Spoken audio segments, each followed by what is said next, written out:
Magandang araw mga kababayan. Araw ngayon ng Miyerkules, ika-13 ng September 2023. Sa araw na ito, nandito po tayo ngayon sa isang magandang tanawin. Mga magandang mga burol, mga bulubundukin, green yung mga damo, yung mga kahoy, mga dahon. Pagkainang pagmasdan kapag ganito yung bubungad sa'yo. Lagay ng ating panahon, medyo maulap. Andyan yung mga pulo-pulo na mga ulap na may mga dalang ulan, at siguro maya maya ay uulan naman ito pag ganitong uri ng ating panahon. Ayan ho yung lagay ng ating panahon today, araw ngayon ng Miyerkules. Kay ganda pagmasdan ng ating lagay ng panahon, bagamat tuwing tanghali ay umuulan. Ngunit maganda pa rin ang ating panahon dito sa bukid. Dahil ang pag-ulan ay biyaya din to ng langit, sapagkat ito yung nagdidilig ng ating mga halaman upang patuloy na lumago at mapakinabangan ng sangnilikha. Sa araw na ito, magbabasa po tayo ng banal na kasulatan sa may aklat ng Hebreo 4:12, at ganito yung ulat: sapagkat ang salita ng Diyos ay buhay at mabisa, higit sa tabak na magkabilay talim yung talas, na ito'y tumatagos maging sa pinaghihiwalayan ng kaluluwa at espiritu, ng kasukasuan at buto, at nakakataho sa iniisip at binabalak ng tao.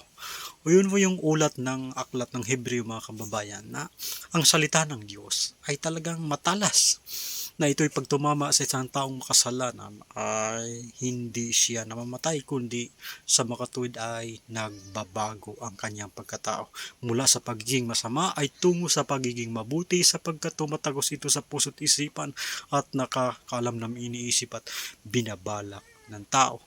Yun po yung ulat ng banal na kasulatan sa araw na ito, mga kababayan. Yan po yung ating word of the day, na kung saan ang mensahe ng Diyos. Sa umaga ito, magluluto tayo ng ating pagkain na pansit.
Ito ang lagay ng ating panahon. Mamayang tanghali uulan na po ito. Oras ngayon ay 9:23. Yan ang ating oras. Medyo masama talagang lagay ng panahon ngayong araw na to. May bayabas dito sa aking harapan. Kain tayo ng mga bayabas, mga kababayan. May hinog na to.